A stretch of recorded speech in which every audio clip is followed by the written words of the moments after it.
ओ hello. तर आज आपण इंग्लिश ग्रामर मधून टेन्स बघणार आहे. टेन्स बघायचं कारण एवढंच की आपल्याला ऍडव्हान्स लेवलची इंग्लिश जर शिकायची आहे तर त्याच्यासाठी टेन्स पासून समजून घेणं, सेंटेन्सचं स्ट्रक्चर समजून घेणं गरजेचं आहे.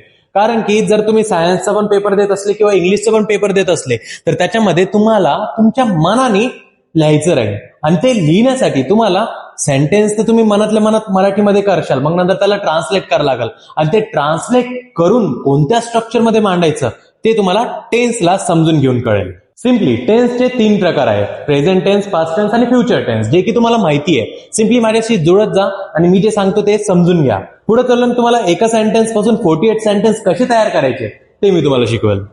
So here we go. सर्वातून पहिले टेन्स मध्ये प्रेझेंट टेन्स येतो, म्हणजे वर्तमान काळ. आताच्या वेळेत जी क्रिया होऊ लागली ना त्याला आपण वर्तमान काळ म्हणतो. जसं की मी अभ्यास करतोय किंवा मी तुम्हाला शिकवतोय ते. नेक्स्ट मध्ये म्हटलं की पास्ट टेन्स. पास्ट टेन्स होईन म्हणजे क्रिया होऊन गेली. सिंपल बेसिक आहे की मी अभ्यास केला किंवा मी शिकवलं. नेक्स्ट मध्ये येतं फ्युचर टेन्स. फ्युचर टेन्स म्हणजे की मी शिकवणार आहे किंवा मी शिकवेल. बस. तर हे जे तिन्ही टेन्स आहे त्या प्रत्येकांचे 4-4 पोरं आहे, म्हणजे ही एक फॅमिली ट्रीज बनलेली आहे. जसं की त्या सगळ्यांमधून कॉमन सगळ्यातून पहिला टेन्स आहे प्रेझेंट टेन्स मधला, तो सिंपल फॉर्मॅटमध्ये येतो. म्हणजे प्रेझेंट टेन्स असो, पास्ट टेन्स असो किंवा फ्युचर टेन्स असो, त्याच्यामधून तो सगळ्यातून पहिला टाईप आहे तो सिंपल मध्ये येतो. सिंपल म्हणजे साधा. जसं की सिंपल प्रेझेंट टेन्स म्हणजे साधा वर्तमान काळ, सिंपल पास्ट टेन्स साधा भूतकाळ आणि सिंपल फ्युचर टेन्स म्हणजेच साधा भविष्यकाळ. आता यांचं ट्रान्सलेशन पण जास्त अवघड नाही आणि फॉर्मॅट, पहिली गोष्ट फॉर्मॅट आपण बनवतो फॉर्म्युल्यावरून. आता हे एकदा मी तुम्हाला सांगितलं का, मग नंतर मी तुम्हाला फॉर्म्युल्याचा टेक्निक सांगाल. पहिले तर फक्त एक्झाम्पल समजून आणि त्यांचा अर्थ कसा होतो ते समजून कन्सेप्ट क्लिअर करून घ्या. आणि जास्त डिटेलमध्ये जर वाटत असेल तर कमेंट करा, मी तुम्हाला पुढच्या लेक्चरमध्ये अजून डिटेलमध्ये समजून सांगेल. तर सर्वातून पहिले एक्झाम्पल मध्ये येतं याच्यामध्ये simple present tense. I drink tea. Simple मी चहा पितो. जसं की मी सांगितलेलं आहे की आपण जी पण नॉर्मली क्रिया करतो, सांगायचंय की नाही का मी जॉब करतो, तर तो कशामध्ये येईल, साधा वर्तमान काळ. तुम्ही करू लागले आणि तो साधा आहे, just normal, as it casual. Okay. Next मध्ये सिंपल पास्ट टेन्स साधा भूतकाळ. I drank T. काही बदल नाही झालेला आहे. ड्रिंक आहे ना, V1 हे V2 घेतलेलं आहे. V1 V2चा कन्सेप्ट पण आपण पुढे डिटेलमध्ये स्टडी करणार आहे. तर आय ड्रँक टी म्हणजे मी चहा पिला. नेक्स्ट मध्ये पिला पास्ट टेन्स मध्ये. नेक्स्ट मध्ये सिंपल फ्युचर टेन्स साधा भविष्यकाळ. आय विल ड्रिंक टी म्हणजे मी चहा पिणार. बस सिंपल. नेक्स्ट मध्ये येतो कंटिन्युअस टेन्स. आपण सिंपल म्हणजे साधा भूतकाळ, भविष्यकाळ आणि वर्तमान काळ बघितला. आता कंटिन्युअस त्याच्या नावासारखंच आहे, चालू. कंटिन्युअस म्हणजे चालू. जसं की प्रेझेंट मध्ये म्हटलं, ठीक आहे मी सांगतो तुम्हाला. कंटिन्युअस प्रेझेंट टेन्स म्हणजे चालू वर्तमान काळ. कंटिन्युअस पास्ट टेन्स आणि कंटिन्युअस फ्युचर टेन्स. कंटिन्युअस तिघांना लागत आणि तिघांचा अर्थ होईल चालू, फक्त त्यांच्या अंदाजानुसार. जसं की हा आहे प्रेझेंट टेन्स, तर याच्यामध्ये प्रेझेंट टेन्सची क्रिया कशी राहील, आय. जसं की ही इज मेकिंग टी. आता इकडे आयचं एक्झाम्पल घेतलं म्हटलं की इकडे काहीतरी युनिक घेऊ आपण. तर ही इज मेकिंग टी म्हणजे तो चहा बनवत आहे. आता प्रेझेंट मध्ये आहे म्हटलं की प्रेझेंट शो करतोय, पण बनवत क्रिया काय, चालू आहे. नेक्स्ट मध्ये कंटिन्युअस पास्ट टेन्स म्हटलं की चालू भूतकाळ. जसं की ही वॉज मेकिंग टी. आता वॉज आलं तर तो चहा बनवत होता. क्रिया पास्टची हे कोण दाखवतोय, होता, वॉज. He was. पण मेकिंग म्हणजे बनवत. तर ते बनवत कधी आहे, पास्ट मध्ये. जर बनवत आता असला तर बनवणं चालू असलं तर त्याला आपण म्हणतो कंटिन्युअस प्रेझेंट टेन्स. आणि ते बनवणं पास्ट मध्ये चालू असलं की बनवत होता, है ना.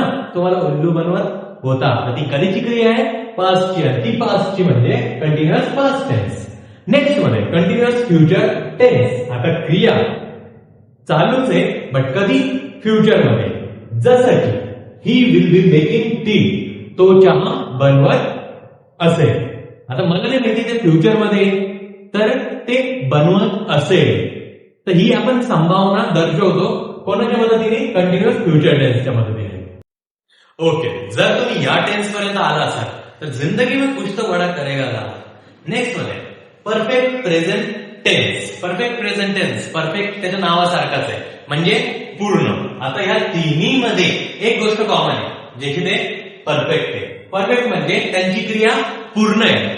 आता तुम्ही ह्या स्टेजवर आले ना, तुम्हाला हळूहळू पॅटर्न समजलं सुरू होईल. ज्यांनी टेन्सचे सेंटेन्स एक सोबत मांडून बघितलेच नाहीये, जर तुम्ही एक सोबत मांडशाल तरच तुम्हाला त्यांचा पॅटर्न कळणार आहे. आणि जे की मी तुमच्यासमोर मांडलेले आहे आणि तुम्हाला हळूहळू त्याचा पॅटर्न समजून येऊ लागला.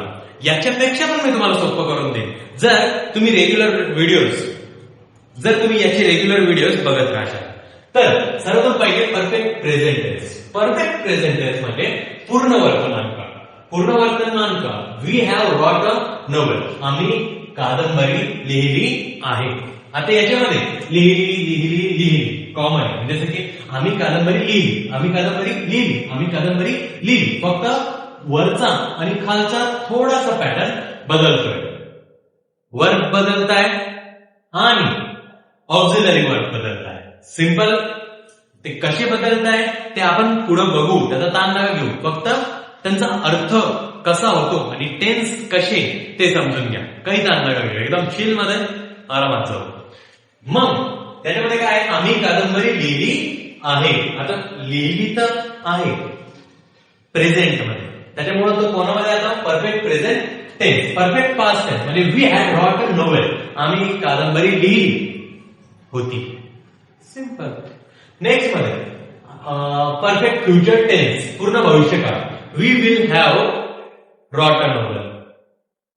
वी थ्रीचे wrote. We will have wrote a novel. आम्ही कादंबरी लिहिली असेल. झालं. Finally perfect continuous tense. Perfect continuous tense म्हटलं की चालू पूर्ण जो पण टेन्स असेल तो. जसं की मग चालू पूर्ण भविष्यकाळ, चालू पूर्ण वर्तमान काळ, चालू पूर्ण भूतकाळ आणि चालू पूर्ण भविष्यकाळ म्हणजेच परफेक्ट कंटिन्युअस प्रेझेंट टेन्स. सर्वात पहिले ते बघू आपण.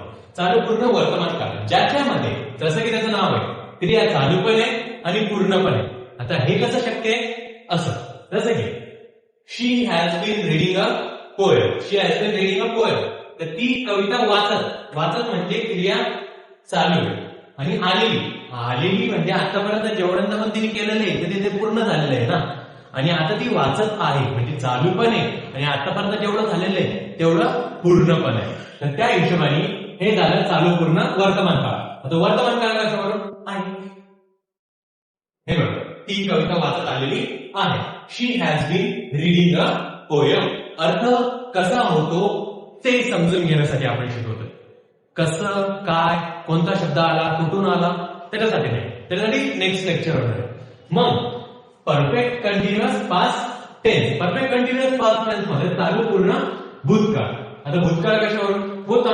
जसे की she had been reading a poem. ती कविता वाचत आलेली होती. वाचत चालू, आलेली पूर्ण आणि होती पास्ट. नेक्स्ट मध्ये परफेक्ट कंटिन्युअस फ्युचर टेन्स. चालू पूर्ण भविष्यकाळ. She will have been reading a poem.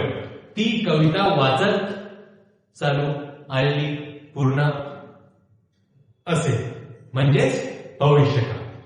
तर इकडे आपला व्हिडिओ झालेला आहे आणि जर आय होप की तुम्हाला सगळं चांगल्या पद्धतीने समजलं असेल आणि माझा लॉंग व्हिडिओ फर्स्ट टाइम आहे म्हणून काही जर चुकलं असेल जाऊ दे, काय एवढं मानावर घ्यायचं, आपला माणूस आहे.